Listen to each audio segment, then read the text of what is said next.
time I close my eyes.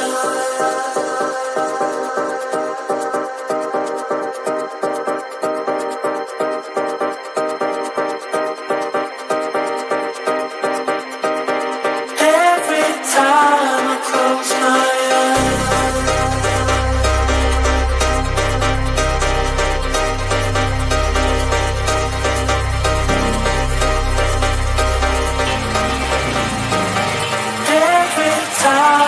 close my eyes.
Win the league, and there's various different reasons why we didn't win the league, and a lot of the traditional thinking will be, okay, there was a couple of VAR decisions, but for me there's kind of two incidents or two times in history that probably weren't on the pitch, and the first one was the Queen dying, and just bear with me on this one, because when you think back to it, we were supposed to play Manchester City on October the 19th.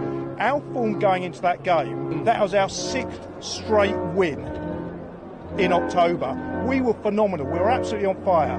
We had no injuries. City, the two games before that game would have been, they drew with Copenhagen and they lost to Liverpool. So things, sometimes the intangibles, we were unlucky. Of course, you know, we can't predict that kind of incident. It was a once in a generational incident. Yes, Gunners, North London is home now. Oh, shut up, you cunt! Yes, Gunners, North London is home now. Oh, shut up, you cunt! Yes, Gunners, North London is home now. Oh, shut up, you cunt! Harder! Get kicked, snakes get slithery. Lean in, show y'all the meaning of chivalry. Rap ruler, you can ask Buddha. Oh my right God. jab like Sav Juga. Oh, he's it. Every member on my team is a shooter. Night like a room, no room for intruder. Afternoon, everyone. Afternoon. I hope you're all doing well. let me know if you can hear me, or because I have got a change of location here this evening, as you can tell. So I haven't used my headset. So let me know if you can hear me, guys. I'd appreciate it. Let me know if the sound's okay. Yeah, just a bit of a location, change of location. But yeah, all good. Yeah, all good. But yeah, everyone. I hope everyone's doing well. Yeah, we're all doing good. Man, yeah, that Julian fellow. Yeah, some of them are mad, man. So there's some crazy people out there. There's some crazy people out in this world, you know. Big up everyone. Thank you very much for letting me know. Appreciate it. Appreciate it. I do love this video, though. It has to be my favourite one. Yes, Gunners. North London is home now. Oh, shut up, you cunt! She sounds so violent in that one. She's like, no, I'm not having it, man. I'm not having it. I'm not having it at all. Oh, dearie me. Dearie me. In the oh, smash the likes on the way in, guys. I'd appreciate it. Hit the share, hit the subscribe, all that sort of stuff, guys. As I say, coming from obviously I'm not in my actual computer. I'm on my laptop, so a bit of a change of location this evening just because it is a bit late.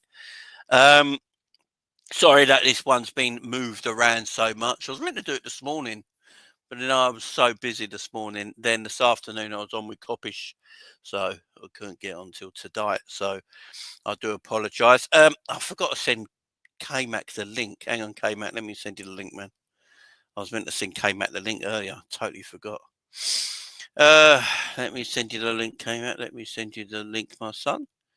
I know K-Mac wanted to have his say tonight, so as if it's not too late for him now. It might be a bit late, but I'll send it to him anyway.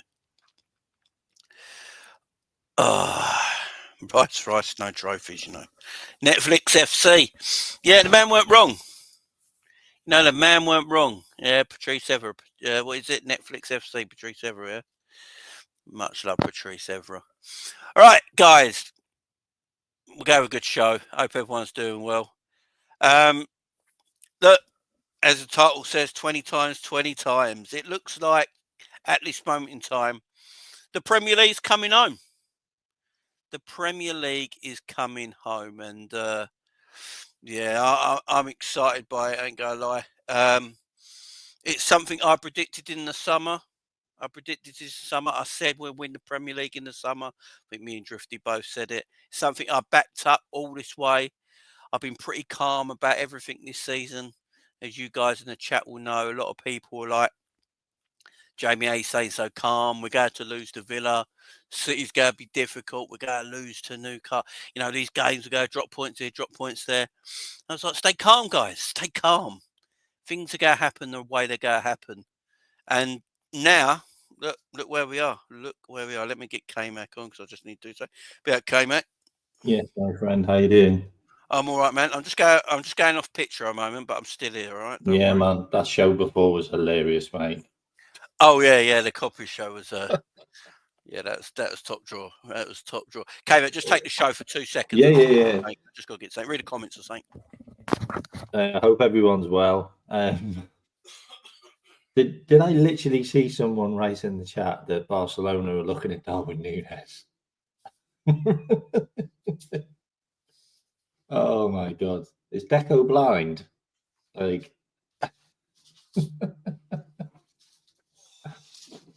20 times, 20 times.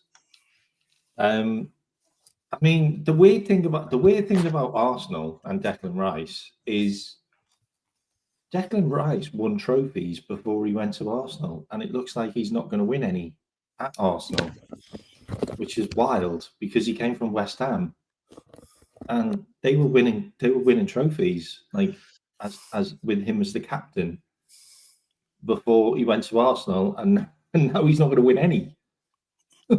Oh, there we go, big up, man. Oh, that was a jinx. Is he jinxing them? Oh, sorry. I had my laptop flat on my table, and I'm too high up, so I just so what I did, I just got a case of beer and put it under my laptop. Yeah, so, the way to do it. It's the way to do it. Yeah, big up the chat. Make sure you're hitting the likes on the way in as well. And don't forget to subscribe to K-Mac's channel as well. I'd appreciate it. Oh, K-Mac, where do we start? You know, we've had... Let's go. I'll tell you what. We had 5 games in 15 days. What were the 5 games? What was the start of that 5 God, we games? came out of them quite well, didn't we? Well, that was when everyone thought we were going to have trouble. Yeah, so we had Everton, Wolves, Aston Villa, Manchester City, and Newcastle, and we got 13 points out of those. 13 points out of them 5 games. Unbelievable.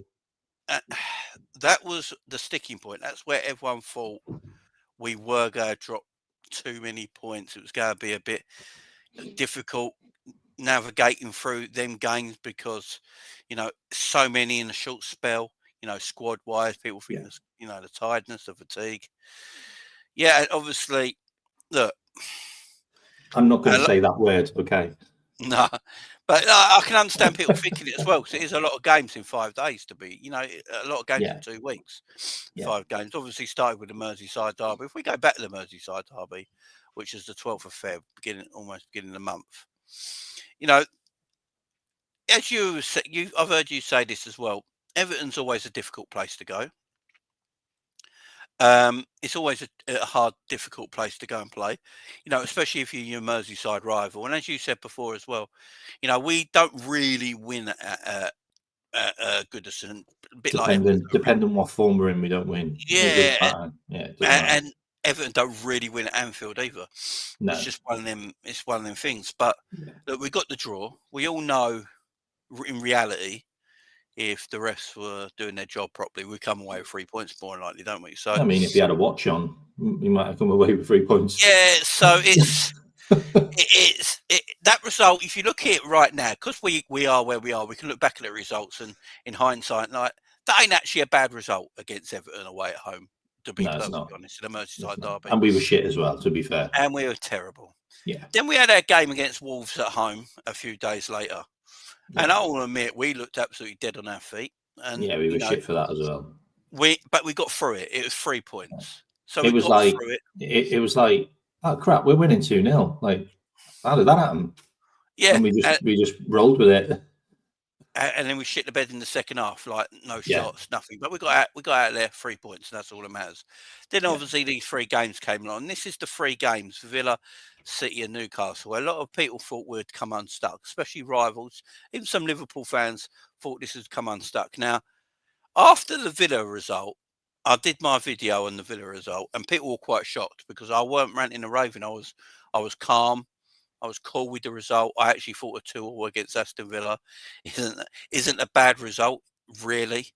A lot of people were upset by it because, you know, we should have won that game. You know, the way you look at the way the game went. But I was looking at it thinking, you know what? Created a lot of chances. Yeah, look. Even before Nunes came on, we created a lot of chances. Jota had about 2 1-on-1s. Yeah. You know, obviously Put one by the corner flag. Yeah, that's a weird one, man. Darwin basically missed, you know, almost an open goal. You know, he had chances again after that. You know, and then he missed an open goal. Yeah, and Liverpool were in the ascendancy there. So I was calm about it. I was chilled about it. And then we had the Man City game, and everyone thought, it's going to be a tricky game. Man City, yeah, they've lost to Real Madrid, but they just beat Newcastle 4-0. And Newcastle's a team everyone sort of respects and likes and gives attention to because they are a good side. So everyone thought it was Mamouche was on a hat trick, wasn't he? That's it. Like the next game after a hat trick, you're thinking, ooh. Yeah, they got their towels up and they go give it a go. Like? We don't win at the Etihad. It's been 10 years. 10 years, mate. Insane. And then we went there. And this is where I'm going to talk about it as well in these next 2 games. We went to City and played a different brand of football. You know, we played a different brand of football. We played with 2 10s up top, no striker, 2 10s, sat in a low block and picked them off when we needed to pick them off. Saved our legs, not a lot of running but picked them off when we needed to pick them off. People like Szoboszlai and that ran for, they looked like they ran a marathon, man. They put so much energy into it. But, a lot of the team were just very comfortable in knowing what they're doing, and we get the 2-goal win. And everyone's like, whoa, hang on, we've just beaten City. Then we have our game last night, Newcastle at home, which you could argue is, apart from Arsenal at home, is our last hardest home game. Yeah, that's the last hardest home game. Yeah. And it was comfortable. Yeah. Yeah, I know Newcastle had a chance here and there because all teams get chances. We're not going to sit in this world where no team has a chance. It happens, yeah? It's football. Yeah. It's a ball. It's a round ball moving in the air. Teams get chances against other teams. It happens, yeah? It is up to the team to do what they do with it. But apart from that couple of chances of Callum Wilson, I don't think they had a shot on target, did they? And they didn't have a shot on target the whole game. Game. Again, I thought it was super comfortable. I thought it was a comfortable victory. Yeah. Now, these last 2 games, this is what's got my head starting to think about the manager now. Because he had a plan against Manchester City, how to play that. A lot of people have been asking, has Slot got a plan B? What's his other game plan tactically here? Because we know what he can do. We've done it all season, but what can he do against, say City? What do we get? And he went, you know what? I'm going to go with 2 10s. I'm going to pack that midfield out. He sort of did it against Aston Villa. He tried it against Aston Villa. Yeah, where he played Curtis Jones there. Curtis Jones is a left winger. But he wasn't really a left winger. No, he's like inverted into that area, weren't he? And I think Slot saw something there where he can dominate. He can control the midfield narrative. He can control the narrative. All the chances came down the left hand side, by the way. At Villa in the first half. And then he went to the Etihad, and he knows at this moment in time, Arsenal are on the downturn. They haven't got strikers. They're struggling in games, just at 0-0s. And he thought, you know what, this is a big weekend. This is a big weekend. Arsenal just lost to West Ham, and he goes there with 2 10s, packs the midfield up, goes nice and tight at the back, nice and content, and then he sits like, I know my players can pick them off if we need to, and get a victory out of here. Then if you look at Newcastle, it's back to sort of like the original way Liverpool play, a bit more on the front foot, high intensity, lots of legs, lots of running. And they got both 2 clean sheets in them games. I thought what was interesting at the Newcastle game, we played different than the Man City game. Because at the Newcastle game, it looked as if it was roles reversed with Trenton and Kostas Tsimikas. Trent played quite deep and quite central against Newcastle, and I thought Trent was brilliant, by the way, against Newcastle. Yeah, he's much better in that game. He was much better. Defensively, he was great. But let's be honest, after being skinned 7 billion times by Doku, there's an element of I can't let that happen again. So, but it looked like that was the plan, and it looked like Kostas was going to be the outlet. I mean, he was garbage. Let's be honest. Against Newcastle, he's probably our worst player, but that was the plan. He kept him more central, and he used Kostas as the creative outlet. And against Manchester City, it was the opposite way around, obviously, because Robbo was good. Yeah. Against City, Robbo was really good against City, and Trent was the one which had everything going down the right hand side. But it just proves that he can just mix things up whenever. And the Manchester City one as well.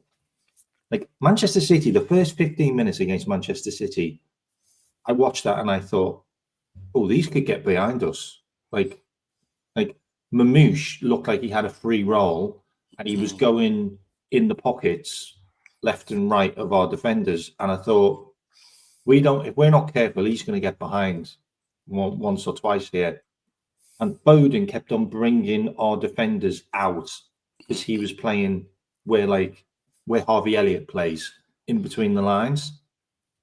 And Slot just stopped it straight away by going, Mac Allister, you're on Foden, or Gravenberch, you're on Foden.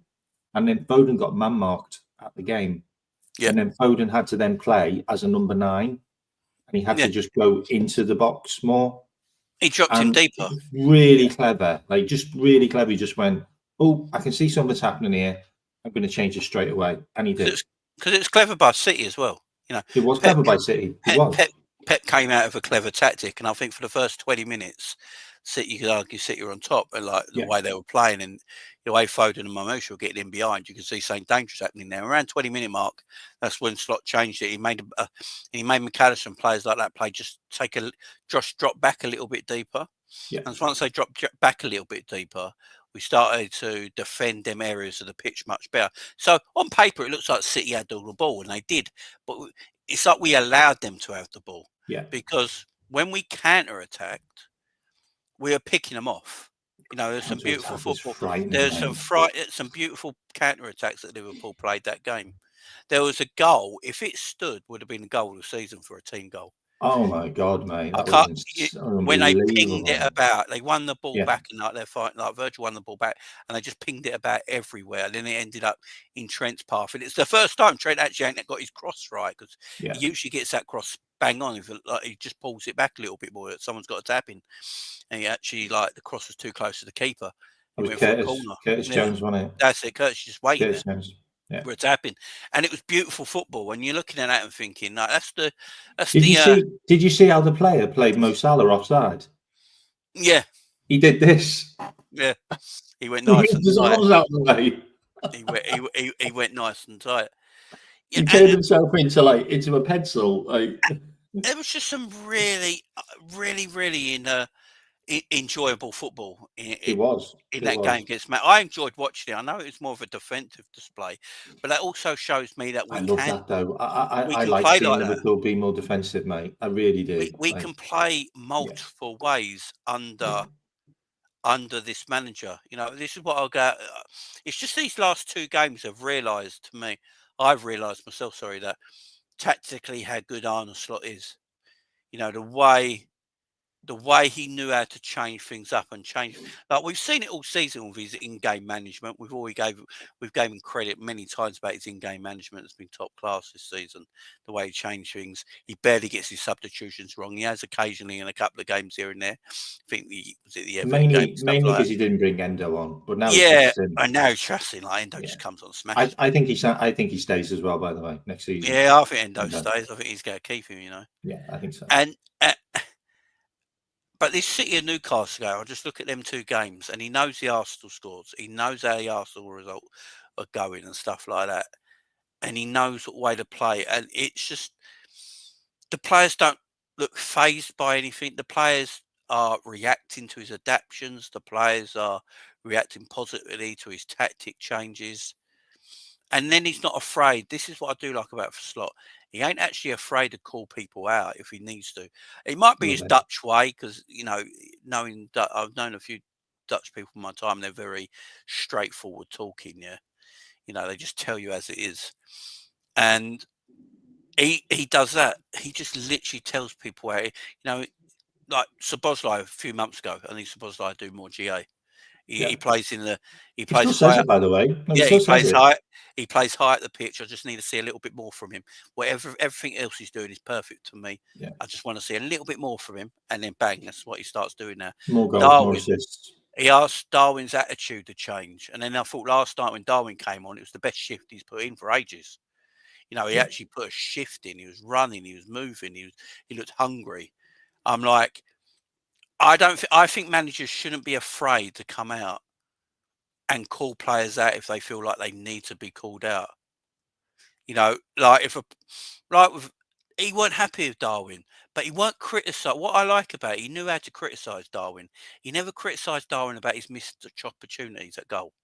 That's not what he criticised him about. No, he criticised him about his work rate. His work rate and his effort. That's what he criticised him about.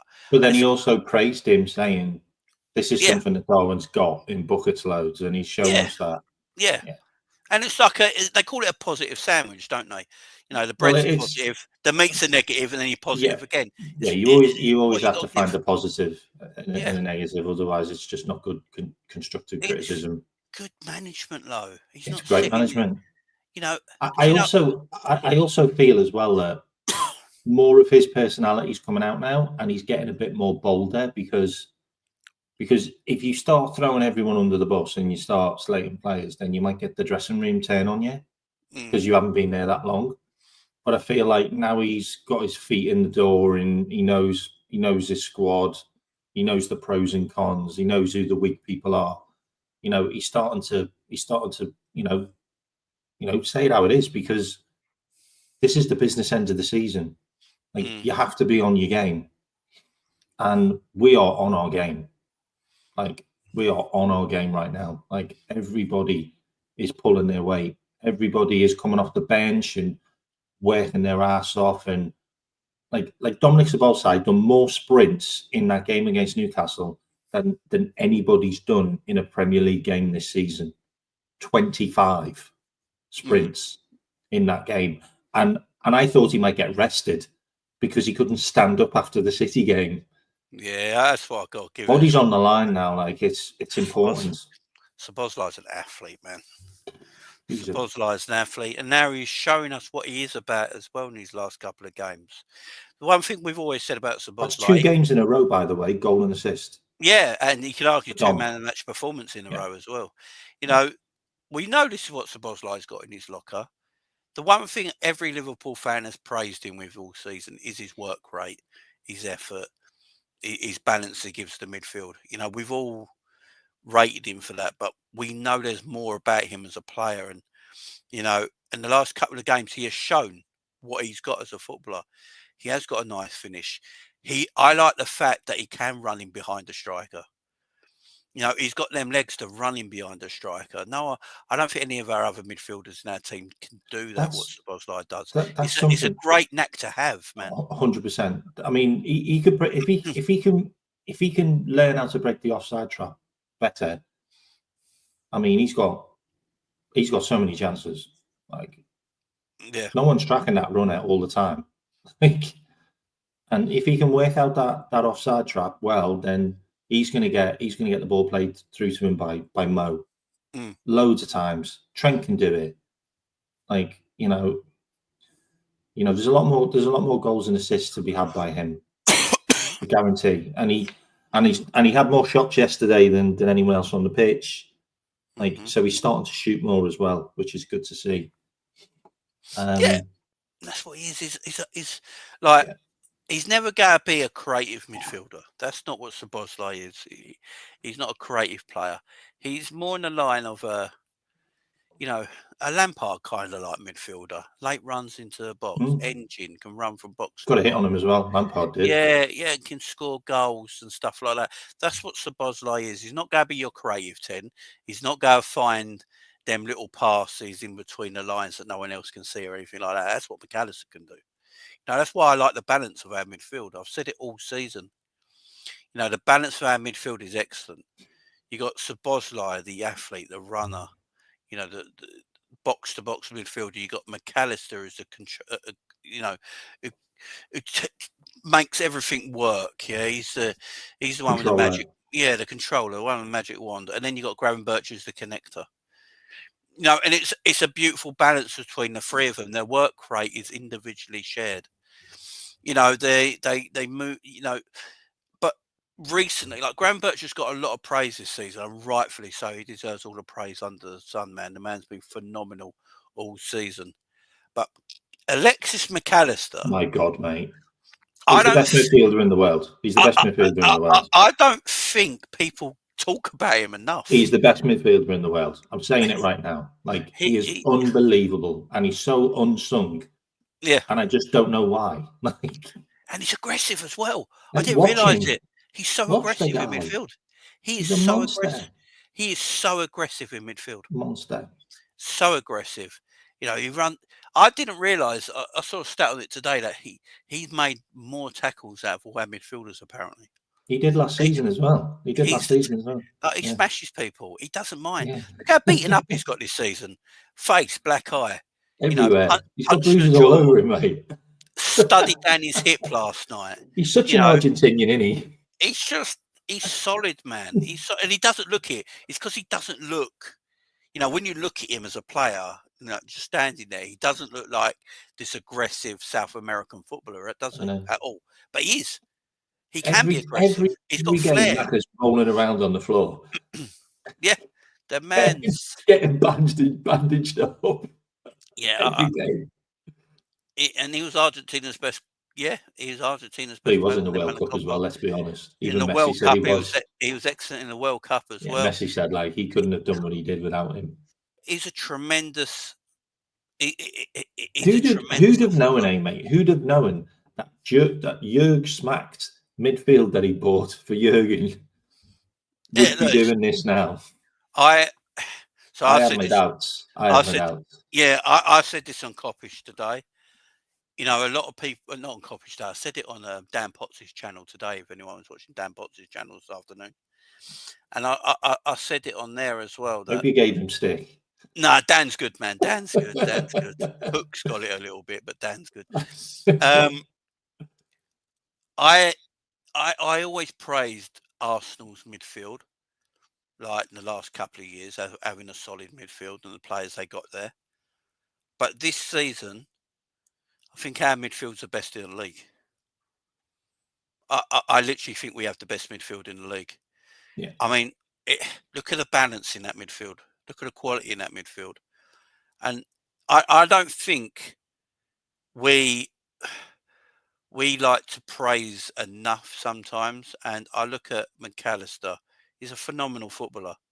But because he didn't cost 100 million, it goes under the radar how good he is as a footballer. 35 million. It cost 35 million. But he's a tremendous player. Szoboszlai cost the most out of our whole midfield, man. 60 million release clause, and look at the job he's doing. You know, Dom was the same price as Grav. Look at Grav, sorry, man. Not Dom. Maka was the same price as Grav. Yeah, Grav was 35, 37 million, something like that, wasn't it? That one's thinking. Gravenberch no one thought, like, when you look at Gravenberch last season to this season, and I'm not blaming Jurgen for the way Grav was last season. It's like night and day, mate. He was trying to get him fit, really, for the majority of the year. But I still don't know if Grav would be playing this role this year. Slot's just profiled him. Yeah, Slot was after Zubimendi. We all know that. Slot's even admitted it. You know, that's the player he's after. But he didn't get him. And then he didn't go out and go, you know what, let's get someone else. He profiled Gravenberch. And now I'm sitting here, right now, 27th of February, thinking to myself, is Zubimendi actually that much better than Gravenberch? Well, he's not having a good season. I mean, like, Grav's doing absolute... Yeah, he's doing bits. He's doing bits, yeah. Zubimendi's probably got a better pass on him and stuff like that. But would Zubimendi be doing what Gravenberch is doing this season if he actually come to Liverpool? I'm not sure. You know what it feels like? And this is something that we're experiencing right now with Chiesa. It feels like when we signed Gravenberch, he wasn't match ready, as in fit at all. He hadn't played enough football to be good enough to play in the Premier League on a regular basis, and maybe even be able to keep up with the speed of the Premier League. And I feel like the European Championships, which he was involved in, and then the pre-season, and then the fact that he was the main guy, I feel like that's really helped him get up to speed, and for him to just go straight into the first team and hit the ground running. And last season was the teething problems that maybe we've got with Chiesa. Obviously not to that extent, because Grav played quite a lot, but he was really slow and he looked quite lethargic and he was beaten to the ball a lot, and it looked like he just wasn't up for the pace of the Premier League. No. And maybe that's what we're seeing with Chiesa, and next season, once he's got a pre-season and more time under his belt, then he might actually perform better, so to speak. But I'm just thinking that might be the reason why Grav maybe didn't hit the ground running last year. Mm-hmm. No, I'm with you. Yeah. Because he didn't play much football for Bayern. I think he had like 10 games. Fitness was his major problem. Where like fitness was a major problem last year and this year, and he got injured as well. Let's not forget that as well. Yeah, he did. Yeah. He got injured last year, so fitness was a major problem for Gravenberch last year. Obviously, this year, you know, he's played the whole season. He plays most weeks, and he's been excellent. Yeah, his form probably gone a little bit down the last few weeks, I granted, but There's like 3,000 minutes, like the longest, yeah, the longest amount of games time he's ever played in his career. It's been solid. And one player I think that weren't on Slot's radar all season, but I think might be is now, and that's Endo. Now, and do you hear the chat? Do you hear the crowd when he comes on? By the way, he's just a beast, mate. They love him. They love him. Endo is turning into a cult hero. Like, he's just got a cult following. People really enjoy him. Do you know what it is with Wataru Endo? Is that all of us as fans here? I mean, I've been Endo since day one, as everyone knows. I love the guy, but we're not stupid. We know his abilities, what he's good at, what he's not so good at. We're not going to sit here and be stupid about it, yeah. But he's perfect for squads. Endo time, exactly, Colin. Big up, Carmino. Exactly, Endo time, man. But with Wataru, you know, you need players like this in your squads. These players are what title-winning squads need. You know, squads that are trying to go for everything in a season. You need players like Endo. You need a player like him with his utter professionalism, who doesn't play a lot of minutes, but then sits there. And when he's ready to go to war for the club. You know, he puts everything on the line for the badge and to impress his teammates and impress his manager. But when he doesn't play, he's not bitching. He's not moaning. He's obviously training very well. You hear his teammates talk about him. Does anyone have a bad word to say about Endo? No. So these are sort of the players that you need in your squad, and they're important. If he plays 20 minutes every game all season, he's playing his part. He's doing what he needs to do. When he came on against Man City and Newcastle, it smashes people straight away. Yeah, the game was over. The game was over. This is what I do. I just smash you, and then I smash you, and I get the ball and I play. And he keeps the ball ticking over. Endo's not a bad footballer either. Endo with the ball at his feet is actually quite decent. He doesn't give the ball away. No. He doesn't give the ball. Have a look at his passing stats in both those games. He didn't give the ball away. He had I think he had 12 pass completions. And he might keep the ball simple, but that's what Slot wants when he brings him on.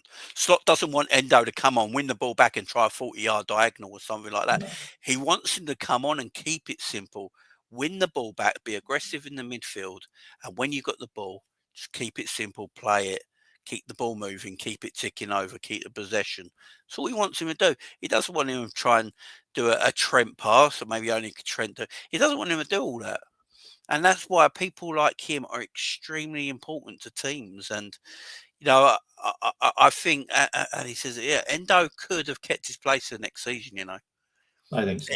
He really could have kept his place next season, because I don't think we're buying many midfielders, if any, unless one leaves in the summer, in my opinion. Yeah, if Tyler Morton and Harvey Elliott go and a couple of those, then we're going to need more midfielders. Yeah, and we're not going to end up buying we're not going to buy 6 or 7 players. That's just crazy. To integrate that many players into a team would be crazy anyway. So if you keep Endo, then you can rotate between those 4, as in Jones, Dom, Grav, and Mac, and then you've got Endo as your 5th. You might just need one more, but you might not even need one more. That might just be enough. Seriously. Yeah, and I think the one game that you look at it now, I think Slot realised that. Is it the Everton game? I think he should have brought Endo on.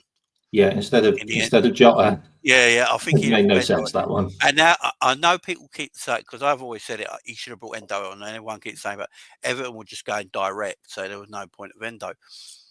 Endo would have smashed it. What Endo would have done, he would have gone through someone to stop the direct ball, and one of them direct balls could have stopped the equaliser at the end of the game. Do you know what I mean? What he would have done, mate, is he probably would have won a couple of free kicks and maybe put the ball out. a few more times, Yeah, and then exactly. just Just runs the kill, clock down, just work. Yeah, kill the game. Work, kill the game off. We brought Jota play on the with clock. like 4 minutes to go. Yeah, I play the don't clock and all understand. that. It's a weird sub. Yeah, Weird sub, man. that was a bit mental, but Mad sub. I mean, he brought Endo on against Wolves to close that game off when we when we weren't doing anything, and then he's done the same against Man City and Newcastle, and it's really made a difference. yeah, and And every time he brings him it's on, gave Grav a bit of rest as well. exactly, and every time, and he's replacing him with Gravenberch now, which tells you Yeah. he's got a bit of trust in him now. Yeah, Because that weren't happening before. no, it wasn't. Yeah, I just feel like I think Endo just might have, because let's talk about it. So, Harvey Elliott, obviously not played a lot of minutes this season, not as much as Elliott would like, because Elliott is a good footballer. But yesterday, when we're comfortably beating Newcastle towards the end of the game, he makes all the subs and Harvey doesn't come on. We've got a week's rest, right? Or he didn't even bring Chiesa on. Like, No. Well, and this is what I'm getting at. like he's not happy with Nunes, but he still brings him on and not He's Chiesa. criticised Darwin to the public. We've all heard it, but he still brings him played on him ahead. ahead of Chiesa. We got a week's rest now because we don't play till Wednesday, and we got PSG away from home. Harvey's not playing against PSG, so he won't rest him for that. And both of them aren't getting internationals either.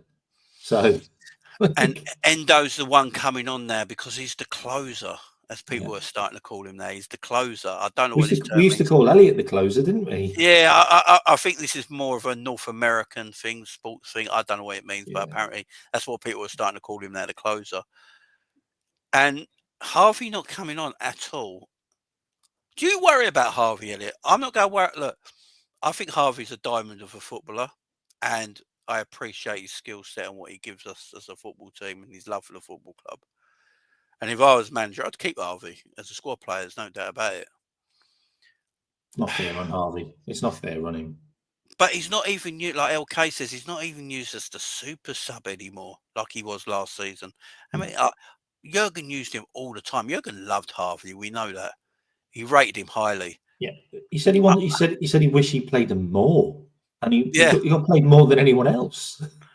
I just don't know if Slot has the same liking to Harvey maybe than Jurgen did. And I think there are three midfielders in our team whose futures are up in the air for me. And that's Tyler Morton, Wataru Endo and Harvey Elliott. And right now, out of the three, I'd say Endo's the safest. Yeah. Let me know in the chat what you guys think as well. Endo can play centre back as well, by the way. That's just he can play versatile he's just a roles. utility guy. He could probably play right back as well. He's utility. And Slot's probably looking at him now and going, "Look, he's basically our Jimmy Milner. He could be our Jimmy Milner. He's an older head. Was he 30? Endo? He's an older head. 31. He's 31 years. I think he could be 32 now. I think he might be 32. So Harvey needs game time. There's no doubt about that. I like Harvey Elliott. I think he's a cracking little player. But the three midfielders I do worry about in the summer are Tyler Morton, Harvey Elliott, and Wataru Endo. And the fact that he's using Endo more now to close out games and trust him and bring him on for Gravenberch. And he's, as my man LFC Monster says there, he's the Japanese national captain. He's got leadership skills. He's a veteran of the game. I just feel like Tyler Morton and Harvey, if any midfielders are going to get sold in the summer, it might be them two. Look, it might be still hot. It might be Wataru as well. He might just go with all three of them. All three of them might leave. Now, at the end of the day, that wouldn't shock me if they go and get one in. I do think that Endo would stay if the manager said, "Look, I'm going to just use you in the cups and I'm going to use you as a substitute, but you're not going to play the main Premier League games like from the start." I think Endo would be fine with that. I think Endo would be fine being a squad player because he could have left. The thing about Harvey is Harvey's a great player in a different system, like where you don't need your midfielders and your attacking midfielders to track runners, to be defensive, to be ball winners, to press high. Like Harvey can't do that. He's not that guy. He's the guy that plays in between the lines, and everything Harvey does is offensive, and every pass he tries is an offensive pass, which means that if it gets picked off, then you're giving away possession, and it's back to the opposition. And you could be out of position because everyone's up the other end of the pitch, and Harvey's trying to play like an intricate pass through, which doesn't work, or it does work, and we score off it like we did against Brentford. Harvey Elliott was the reason why we beat Brentford. Like, I know Nunes scored the goals, but Harvey was instrumental. But I just feel that he's played too many games under Klopp. He's played like 160, 70 games. He played more games than Curtis Jones, by the way, in his career. And he's still only 21. He can't be a substitute that maybe plays 5 games a season. He can't. He's worth too much money, and it's not fair to him, because he could be a starter at Brighton, he could be a starter at Brentford, he could be a starter at West Ham. There's many teams he could play for that he would be a good player. Palace, he'd be good. Like, I can think of a load of teams that he would be a great player for. Fulham, you know, he'd be a great player for them, like probably one of their best players. And then he's got a chance of being able to get into the England team. But he's just going to rot on the bench under Slot. Like, he just is. He's not going to be a 10 because you've got Dom and you've got Jones. He's not going to be a right winger because he hasn't got any pace. And you've got Mo there who plays all the time. He's not going to play in midfield because he's not a combative midfielder. So you've got Mac there, you've got Grav there, you've got, you know, the likes of Endo there. So, you know, where is he? Like, he played as a left winger against Plymouth. You know what I mean? He's gonna have you know, very few games and get played all over the place just to fill a role. And I get that, like, he's a Liverpool fan, but you've got to look at your career. You've got to look at your career, and if you play every game last year and then you play no games this year, and we're going to strengthen in the attacking positions, where does Harvey play, mate? Like, was he like fifth choice attacker? Like, Harvey's choice number 10. Like, Harvey's positions on the pitch are a little bit different to when Jurgen's around, don't they? 100%, mate. You know, in a Jurgen's 4-3-3, he can play on the left or the right of a midfield 3.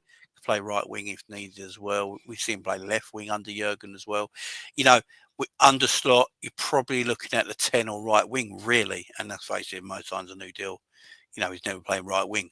So, and the 10 position is what's the option there. But if Liverpool if Liverpool get upgrade on the 10, they'll probably go buy someone, and then you still got Szoboszlai there as well. So, again, my only thing with Harvey, that the reason he might stay, and Sean put it in the chat, become mention, it is the homegrown stuff. Now, Liverpool got a bit of a homegrown issue going to the end of this season. He won't be homegrown next year. He'll be 22. He won't be homegrown. Oh, Harvey won't. We lose 3 homegrown spots next year because players are over the age of 21. Bradley, you got to be over the age of 21 to be homegrown. Oh, yeah. Oh, okay. Yeah, you can't be. I thought you lose it. I thought you lose it. No, you got to be over. Oh, okay. Okay. That's why Man City have Scott Carson as their third goalkeeper. Right. Okay. Okay. So we might keep Harvey then. But... Yeah. So at the moment, our homegrown players are Trent, Owen Beck, Joe Gomez, Jaros, Curtis Jones, Queven Kelleher. They're our homegrown players. Harvey Elliott will be counted as homegrown. Conor Bradley will be counted as homegrown, and Stefan Bajcetic, who we're going to get to in a minute, will all be counted as homegrown next season. They'll all be counted as homegrown next season. Did you see Stefan Bajcetic against Barcelona, by the way? Spanish football suits him though, because I just think it suits his game. I mean, those clips, I'm like, ooh. So they're being counted as homegrown. Kwanzaa, yeah, Kwanzaa will be homegrown next season. So unless you're selling a homegrown player, you obviously need to replace that. You want to replace a homegrown player. So obviously, look, Kelleher and Jaros are probably leaving the football club.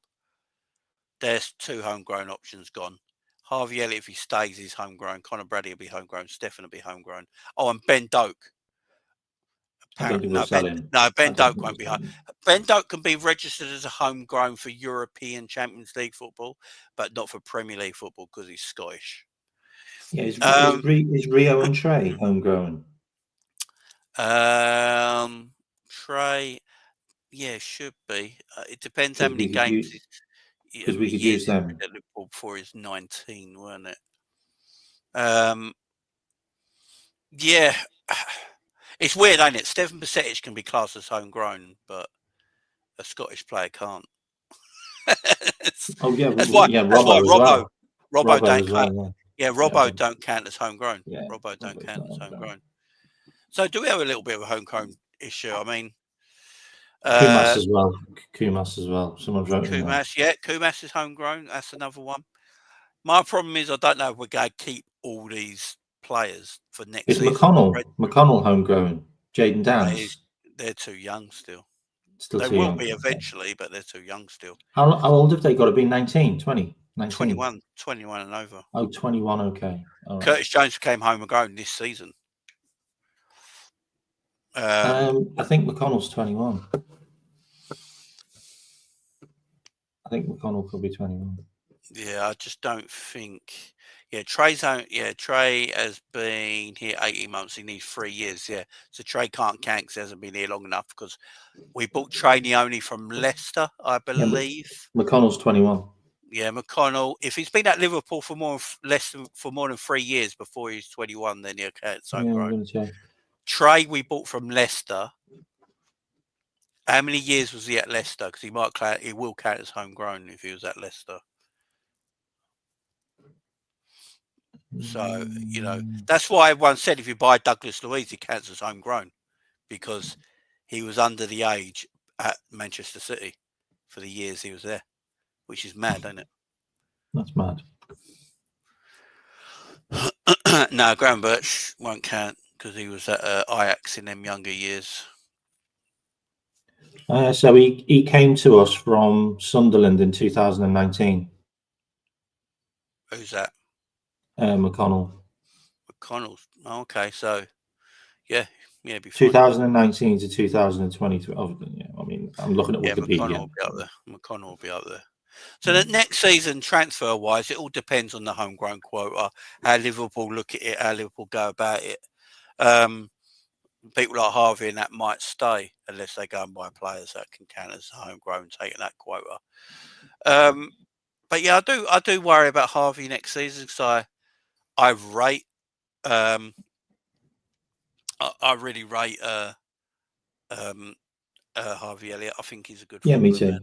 Me too. And I just don't know at the moment if he fits in an Arne slot system right now. I just don't know. And he's such a young guy. He needs to play football, man. He really does.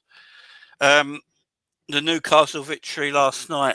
K-Mac, what stood out for you, my man? Give me something that stood out for you in that game. So that okay. So if you're like me and you're old and you remember the 1980s and maybe you watched some of the old Liverpool videos when we were basically winning league title after league title, European Cup after European Cup. I'm watching Liverpool in the last couple of games. And it genuinely feels like we are the best team. We have the best players. We look fitter. We look hungrier. We look stronger. We look mentally better. As in, we've got 5 yards on everyone.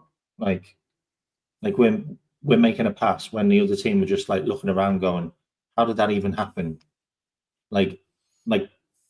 If you look at the Man City players and even some of the Newcastle and Aston Villa players, they look genuinely bamboozled how we managed to get out of situations and how we manage to break on them so fast and create chances. And I feel like something's clicked this season now, where we've got to a stage where we know we're going to win the league now, and we're so confident in all the players, and everybody knows what they're doing. They all know their jobs. You know, subs come on and do the same job. Like, you know, swap in, swap out. You know, I just feel like those two games, Manchester City and Newcastle, really, really hard games, by the way. Like, I think something's just mentally clicked in them, and I think they're just in the groove. YNWA just put it there. Pass and move, the Liverpool groove.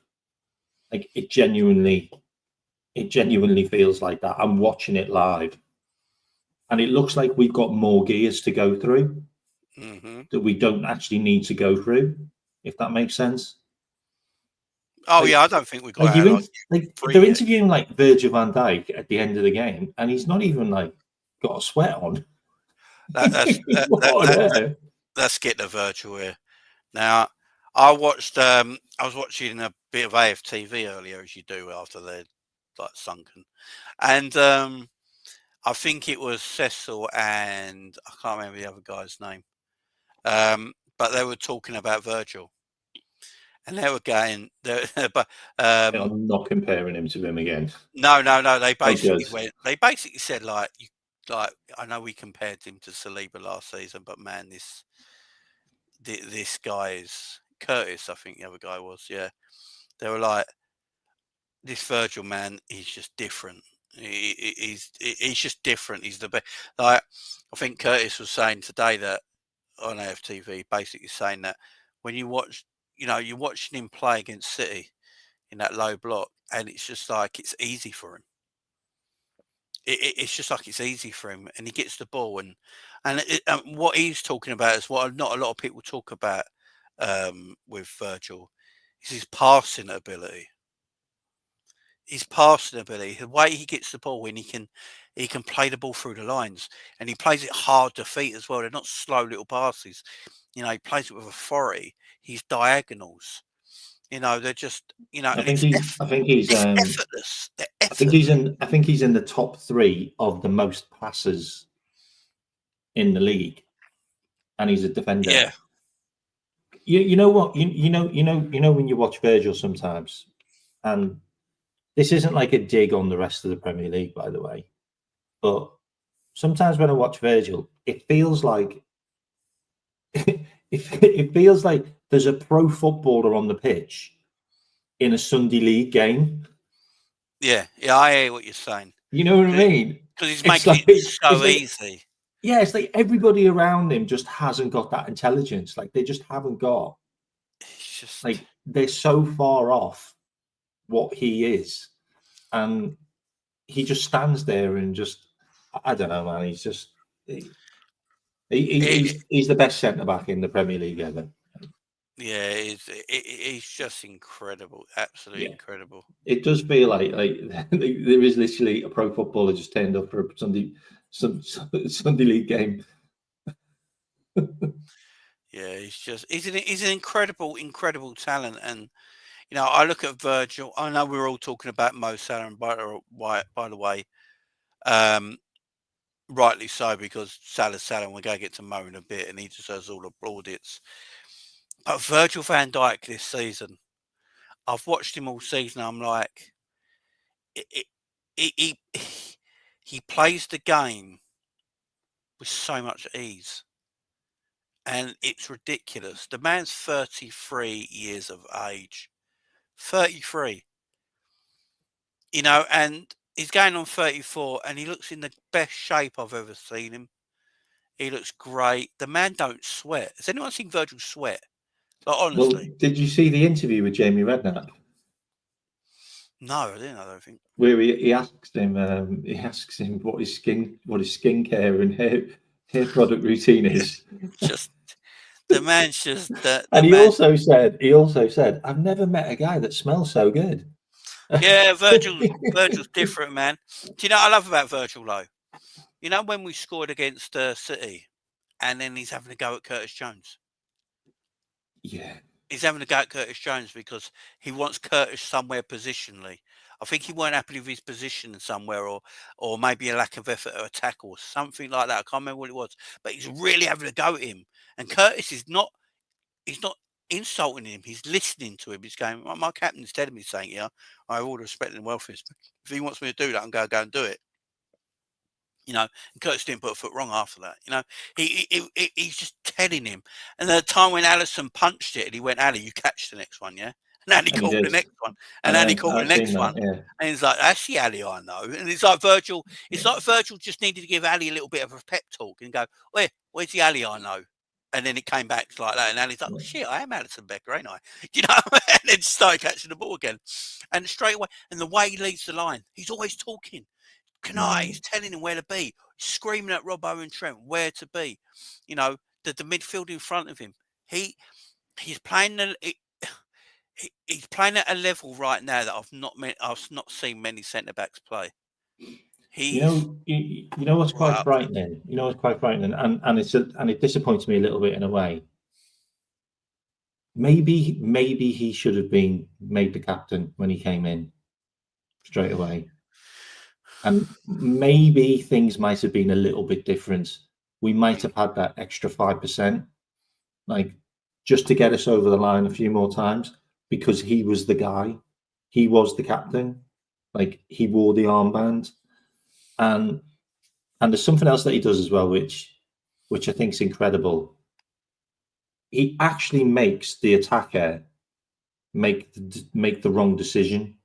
Like he sends the attacker where he wants him to go.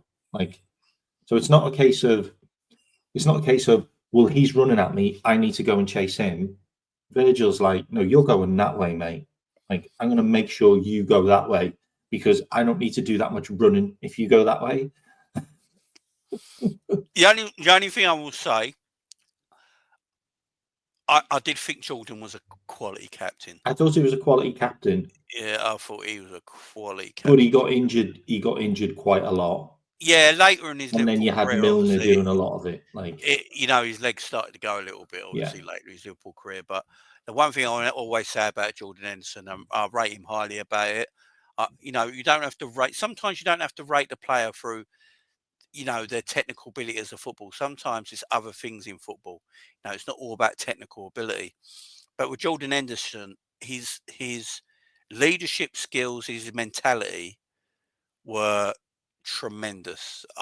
He was also an engine as well. Like, I'll always give that to Endo. Yeah, no matter how his Liverpool career ended and now it looks like it's, you know, Endo don't look like, you know, looks a bit arrogant at times now when you listen to him in interviews and stuff like that. But as a captain of Liverpool at the time, he was tremendous. And now where Virgil's gone off, because a lot of people didn't know Virgil, me included, didn't know Virgil could be that leader, that captain. Yeah, he was Dutch. Really chilled out. Like, is he going to be that guy? And now he's the best captain in the Premier League. You know, he leads by example every day of the week. Billy LNK says, "Have you seen the LFC guys rate their forward line against other Premier League teams?" No, no. I saw that bit when on our TV when Robbie was talking, and he goes, "Oh, I was talking to the boys the other day, and we were having a chat, and we're going, would you take Mbappe over Martinelli?" And they all apparently said no. Oh my God! It was a couple of years ago when Martinelli had his great year. You know, when Martinelli had his great year. Oh, was that when Klopp wanted him? Yeah, and he was like, "Would you take him over Mbappe?" And they were like, "No, we wouldn't." It's like, "Yeah, you would. Come on, stop being stupid. Yeah. What are we doing, man? What are we doing?" Ridiculous. and everyone doubted Mbappe, didn't they? Everyone was doubting him at Real Madrid. Nah, he's got to go in now. He's got to go in right when the bloody Champions League knockout started. Yeah, I know. Shit, Virgil's up there with the great Ron Yates. He's a colossus. He's the new colossus. Yeah. Yeah. He's. Well, Virgil's like our Alan Hansen. Let's be honest. Virgil's like our Alan Hansen. Like, he's our generation. He can play a brilliant pass. You know, the Ron Yates, you know, obviously the famous thing with Shankly, because Ron Yates was his captain, weren't it? And then Shankly put him in all red, weren't it? The red top, shorts and socks for the first ever time. And Yates was a big dude, wasn't he? And what is he said? He looked like a colossus in all red. Oh yeah, he was the Rock. He looked like a colossus. Yeah, like a mountain. And Virgil's the same. And Alan Hansen, you just said, Alan Hansen technically might be the best defender we've ever had still. Because there weren't, back when Alan Hansen was playing, there weren't a lot of live games on TV. You actually had to be at the stadium to watch him. Yeah. His passing was insane. To watch his greatness. So if Alan Hansen was on TV as much as Virgil is, people would be like, who is this guy? You know, Alan Hansen could do everything, man. He could bring the ball out. He could dribble past people. Yeah. He could pass as well as anything. You know, and that was at a time when defenders didn't do that. Yeah, he was different, man. Yeah, he's different. And that's why I think Canate, look, I love Canate, man. Canate, like I said it earlier, I'm going to keep saying it. Canate and Virgil van Dijk are the best centre-back partnership in the world for me right now. Oh, yeah. 1 and 2, yeah. Because you've got to think about what they do in this team, how they play together in this team. They've not got the best defensive fullbacks next to them either. You've got to remember this. They've not got a tremendous right back and left back at this moment on a defensive point of view. You know, offensively, it's a different story. Defensively, they're not the best defenders. You want to play in a high line and play risky and push right up and, you know, risk it for a biscuit, yeah? Then they can do that. You want to sit in a low block and cigars on tap and just do your thing. They can do that. There's not many situations where you can put Virgil and Canate and they won't excel at. They're a great partnership. They really are. They're tremendous, and it's very, very important. I know we all want Virgil to sign his contract, and Virgil's contract needs to be signed, which we all agree with. Oh, Canate's vital. Ibus needs to as well. He's only got a year and a half left, hasn't he? Yeah, them two need new contracts ASAP. And I said it on Coppish. I won't say it again because everyone probably watched my sermon on Coppish earlier. But, you know, they need to sign contracts. You know, these guys, and this is, again, Slot's greatness as well as a coach. He could easily, and I mean easily, use the excuse of these three guys' contracts running out this year as big heads in the football club to say, like, they just affect that situation affected us at the end of the season. You know, it took us out of the game. But no, the coach stops any talk of it. You don't really hear about talk of it. There should be questions every week in press conferences. You barely hear it. They barely hear it. Slot puts it to bed. They're like, let's sign it when they sign it. Right, let's move on. And you don't hear it again. Like, it's not continuous. Yeah, in press conferences. The only people will bring it up at us as fans because we want them to sign. Yeah. Really, no one really brings it up that much. So it's not an issue.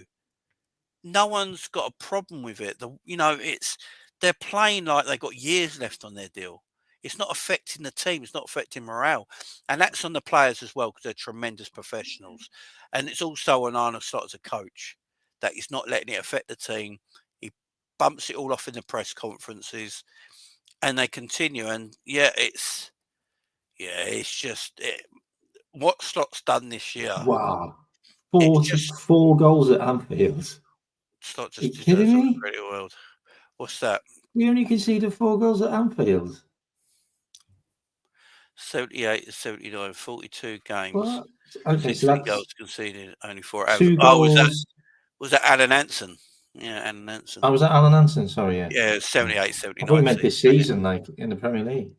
78, 79 season. Wow. Mental. Yeah, Alan Hansen was mental, you know. He was. I just want to say this. I've got to go in a minute, by the way. Yeah, no worries. No. I've just got to say this because people aren't talking about this, and I don't know why people aren't talking about this. If we go no games unbeaten in the Premier League away, and we've never done that, and just one game beaten at home all season, which is definitely doable, by the way. Yeah. Does that not go down as better than the Invincibles? Because he's a brand new manager. Yeah, I mean, it's seriously, it makes me hate Nottingham Forest even more. Not It the does Forest make me fans think love it. Nottingham Forest even, and that's probably why Slot keeps on talking about them. Yeah, because Forest are like, oh, we're that one team. Look, with the games we got left, we're hard to beat as it is in the league. I know. I don't see it. If we're dropping points, it'd be draws. I don't see us losing. Yeah, we're not games, getting beat. Not getting beat by anyone, mate. And I don't think we've ever been unbeaten away from home in the Premier League era, have we? I don't think anyone. Well, obviously Arsenal did it once. Yeah, Arsenal have. I think didn't No, Arsenal? I don't know. Well, they Arsenal were unbeaten unbeaten. last year as well. I think I can't remember. But we've got the best record. We would have had the best record, like as in winning. How many games have we drawn away? Arsenal. Away form's been excellent, man. Arsenal, Nottingham Forest, Newcastle, Everton. And we have drawn quite a few. We've drawn quite a few. Yeah. But we've got a good away record, and everyone said away games. Remember when all them list of games come out, and Arsenal fans are going, Liverpool ain't played this team away from yet. They haven't played this team away from home yet. We've played. Yeah, we'll do you remember Arsenal? Do you remember Arsenal fans in November? Yeah. They were going, "Oh, we've played all our hard games away from home. Liverpool haven't yet." And now we're coming up to March. We got one Premier League game in March, and that's at home to Southampton. And then after that, we got, I think, 4 away games left this season. Yeah, and then we've got 6 home games, mate. Yeah, we're on the verge of 97 points this season if we win every game left. Which we don't need 97 points, though. No, it is lovely. Can you imagine if we hit 97 points? Yeah, I know, that'd be lovely. But I don't think we don't. We might end up playing the last 3 games, playing all our reserves, so they get league medals.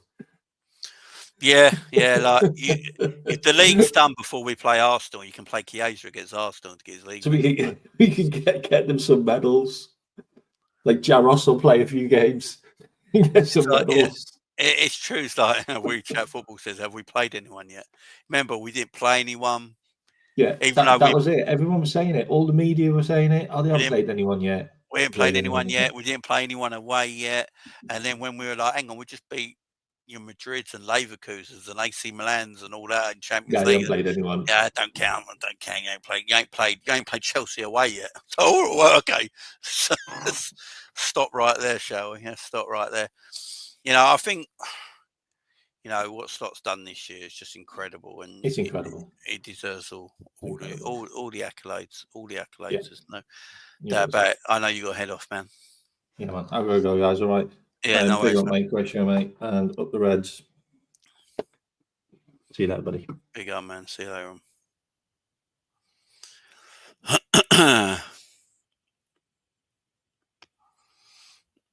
Big up Jingle in the chat as well. You're doing well. Yeah, I'm in my back room. I'm in my spare room at this moment in time, guys. So I do apologise. Change of location today. Change of location.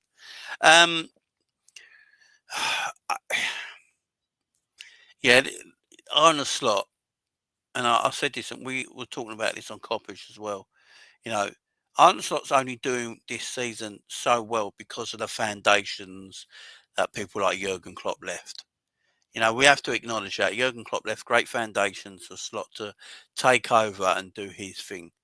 But the fact of the matter is, Slot is going to win the Premier League, and it's a massive feat. Yes, Man City have dropped off. That's not Liverpool's fault. I hate all this stuff in the media at the moment. I will talk about this now. I hate all this crap in the media at the moment that apparently Liverpool are not going to win the Liverpool only won the Premier League because everyone fell off, and it's absolute balls, man. Liverpool ain't fallen off at all. Haven't fallen off at all. City have fallen off.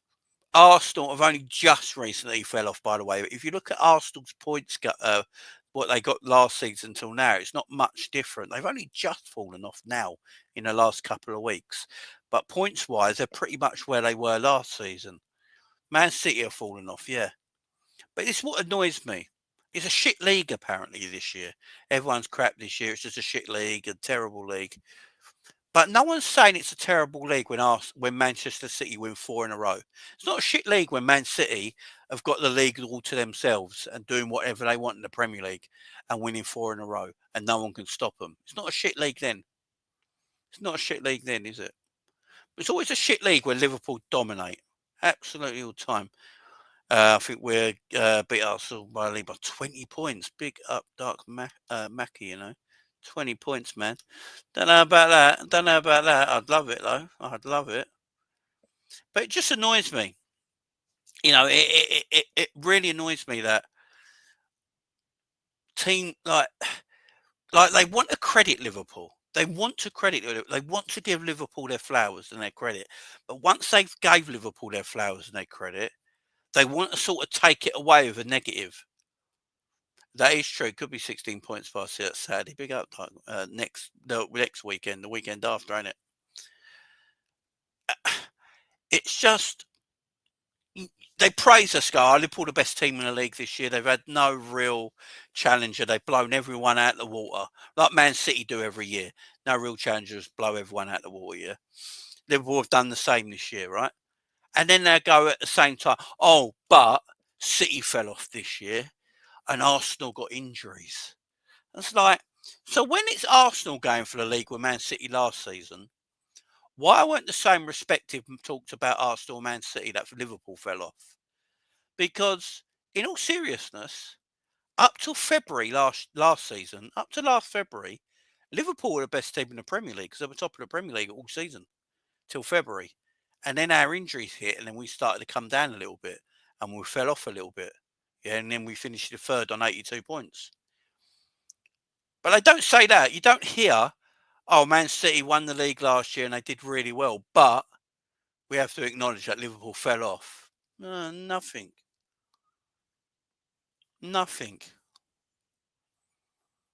And it's like everyone's saying, even if the league is shit, Liverpool have been excellent. The fact that Liverpool can still finish on 97 points this year shows that it doesn't matter if City did fall off. We'd still be up there anyway. It doesn't matter if Arsenal had didn't have their injuries. We'd be still up there anyway. The fact that we can still finish on 97 points this season. So even if City didn't fall off and Arsenal didn't have their injuries, we're still where we are because we deserve to be where we are. And like that as well, we were the worst champions ever, apparently. Although mathematically, we were nowhere near the worst champions ever. Do you know who the worst defending champions are ever? Chelsea finished 10th and this Manchester City team. No one's talking about it, though. I know City have won 4 in a trot and it gives them a bit of carte blanche. I get it. But Manchester City are 20 points behind us. 20 points behind us. And no one's saying anything. No one has said it's a poor title defence by... No one says anything. 20 points behind the defending champions. When Liverpool couldn't defend their title because of their defensive... What happened in their defence. And I do feel like the owners got it wrong and the manager got it wrong because he played our midfielders in defence and he should have just played defenders that he had and kept the midfielders it is. And when he did that, we went on that 10-game unbeaten run, winning 8 and drawing 2 to finish third in the Premier League. Injuries happen, we know that, but I just... we still had less... the year... Do you know the year we won the Premier League title, the season before, the year we won the Premier League title, City finished more points behind us than we did the following season against Manchester City with injuries. So City actually finished more points behind us the year we won the Premier League. When City won the Premier League back the following season, we actually finished less points behind than City did the year before. But we were the worst champions ever. Chelsea weren't, who finished 10th. Leicester weren't, who got relegated a couple of years later.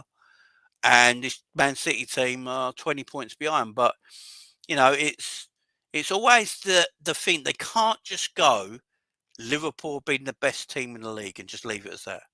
They just can't they can't just go Liverpool have played everyone off the park this season. They played a blinder. They got the best player in the world at the moment in their forward lineup. They got arguably the best centre back in the world right now. Arne Slot's doing an absolute madness, and they deserve everything. But no, they can't leave it like that. They can't leave it like that. They have to go, well, Arsenal lost all their forwards. Arsenal lost all their forwards. We've been above Arsenal all season. Since game week 1, we've been above Arsenal all season. We had a points gap on Arsenal when they didn't have injuries. You know, it's just build your squad better. This is what I've always said. If injuries happen, build your squad better. It's not Liverpool's fault that Arteta bought Gabriel Jesus and Havertz as his strikers. How's that Liverpool's fault? It's like it's our fault that Arsenal bought shit forwards. Do you know how mad that is?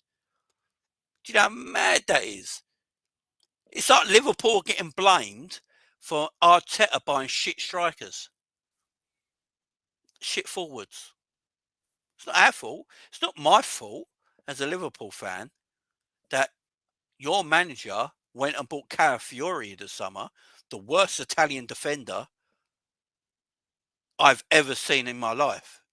Has anyone else? Like, he's such a bad defender. He's terrible. But they went and spent 42 million on him. It's not our fault as Liverpool fans that your manager decided to chase Marino from Real Sociedad the whole summer. It's not Liverpool's fault that you bought an out of shape, legs gone Raheem Sterling on loan. You know what I mean? Like, why Liverpool? Why is it Liverpool's issue that you bought badly? And by the way, yesterday, I believe it was 2 midfielders of Liverpool won the game for us. You know, I think Arsenal fans sometimes just need to look at themselves in the mirror. Arsenal spent the transfer budget on Fit, mate. He did. Yo, what, in Dubai when he's oh man, that was embarrassing. Not my manager. Can you imagine? It just irritates me as a Liverpool fan at the end of the day. But at the end of the day, come the 31st of May, you know, Liverpool could be in the Champions League final and won it. Liverpool should be and will be Premier League champions unless there's a massive balls up.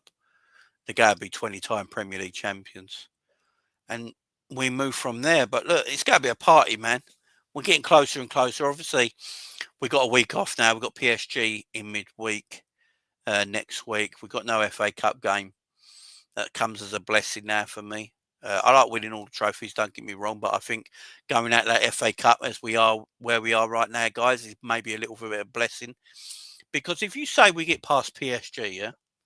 Say we get past PSG, and I don't know if we will, because it will be a tough game, because PSG are getting better. They're improving.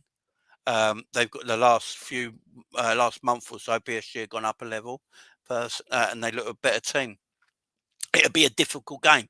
If we play PSG a few months ago, I think we actually annihilate them in both legs. Now, I think it'd be a bit of a tougher game because PSG form's improved. But here's the mad thing. You know, Liverpool are probably going to win this Premier League title and walk away with it. And we could be in a situation where we can concentrate a lot on the Champions League if we get past PSG. And it's all ifs and buts, obviously.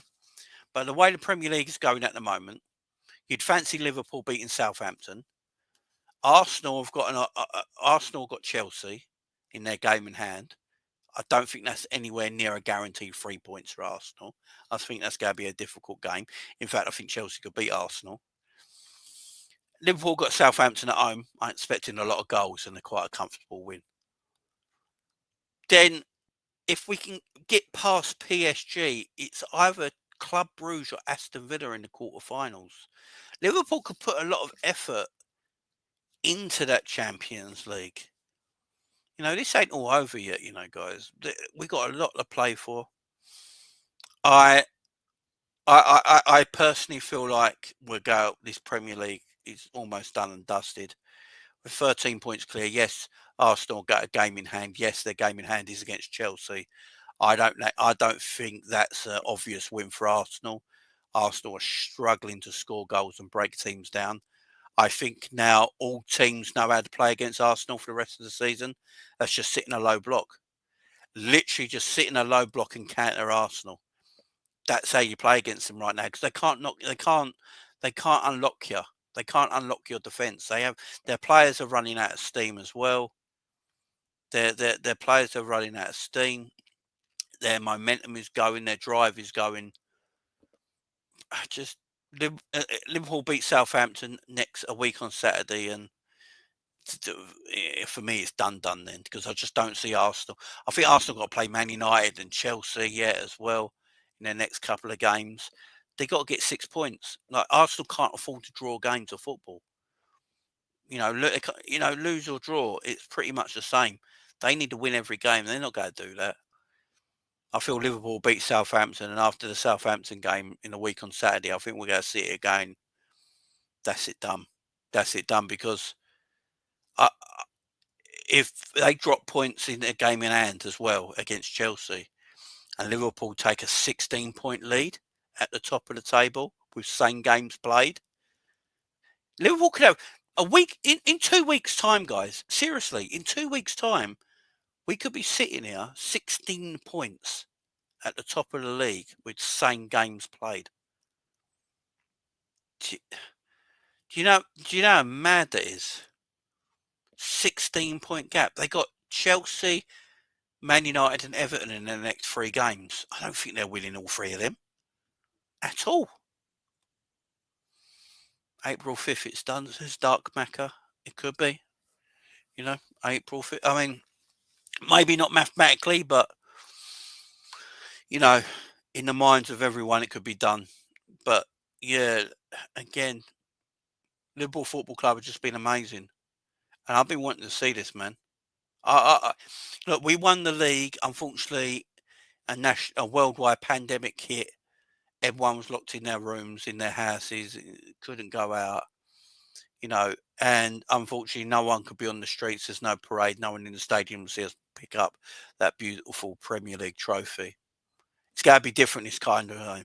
I'm hearing today, I don't know if you guys have heard, but Liverpool Council expect 1 million people in the streets of Liverpool for the parade.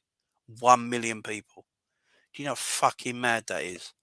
1 million people on the streets of Liverpool for the parade. That is what Liverpool Council are expecting.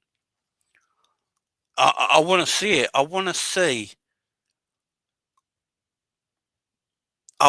Liverpool win in front of our people. I want to see us lift the trophy in front of our people. I want Anfield to just be on their feet. I want tears. I want emotion when Virgil picks up that beautiful trophy on our beautiful pitch, the hallowed turf of Anfield, and he picks that trophy above his head like Alan Hansen, and the crowd just lose their shit. People are crying. The emotions are coming out. The fireworks are going off. The songs are being sung. That's what we want as Liverpool fans, yeah? That's what we want. And then days later doing a massive parade in the city of Liverpool, which I will be there for. I'm telling you right now, you ain't keeping me away from that. I will be there. It's going to be beautiful. And that's all I want to see, man. That's all I want to see. We need it. We deserve it. We are Liverpool Football Club. We are the biggest team in England. We are the biggest team in England. And yeah, we need to see it. And it'll be a beautiful moment for every single one of us, and we deserve it. These players deserve it. Arne Slot deserves it. Yeah, it's gotta be beautiful, man. And these players, Salah and Virgil, what they've done for Liverpool in the last 7 years, they deserve it. Mo Salah and Virgil van Dijk, they deserve 2 Premier League trophies. They should have more. These are world-class footballers. These are players that are elite, not world-class. They're elite. They're at a level like nothing else. Yeah. Mac Allister's of this world, complete in football. Do you know how mad that is at 25, 26? Winning World Cups, winning Copa Americas, then winning Premier Leagues, maybe a Champions League. Complete in football. It's just mad. Gravenberch, a young guy, winning a Premier League. Szoboszlai, Salah's, Darwin Núñez winning a Premier League trophy. Do you know what I mean? Big up. It's something that we need, man. It's something that we need, and I can't wait for it. I can't wait for it, and we just got to keep going. Yeah, I hope the players don't feel like we are, as as fans, we're getting carried away because we're fans, and rightly so, by the way. If you're a fan of Liverpool Football Club, you want to get carried away right now. Get carried away, yeah? You deserve it, and you should. You're a fan. But for players, I'm hoping the players stay humble. I hope the players keep their mentality right, and they look at the next game as just like any other game. You know, we're still fighting for everything, and they win, win, win, win. Let's end the season on a massive high. Let's just get as many wins as we can, man. We've got 6 or 7 home games to go. What is it? 6 home games, 7 home games to go, 3 away games, or whatever it is. Liverpool just got to win their home games. They're Premier League champions. You know what I'm saying? It's just it'd be a beautiful view. Van Dijk, the first Dutch player to win a Prem. I mean, these players, man. Slot will keep the players grounded. He totally will, because Slot's not got that. He's not. You know, we all love Jurgen, yeah, but Jurgen was so emotional. We ran on emotion. Under Jurgen, we run under emotion. The players got emotional. They run under Jurgen's emotion. And I think that's why sometimes we broke down in games. That's not diss at Jurgen or anything like that. He's world class. But he's just an emotional guy, man. But Slot's more calm. He's a more calming influence. Because he be calm, our players will be calm. They take the immersion. I think he meant captain. I think he'd be the first Dutch captain. I think he meant by it. He'd be the first Dutch captain to lift the Premier League. I believe is what he meant by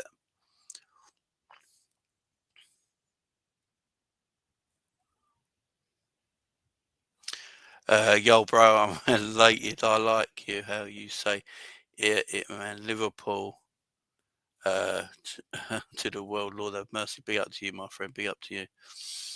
You know, this is just. This club gets to me, man. I love this football club to bits, you know.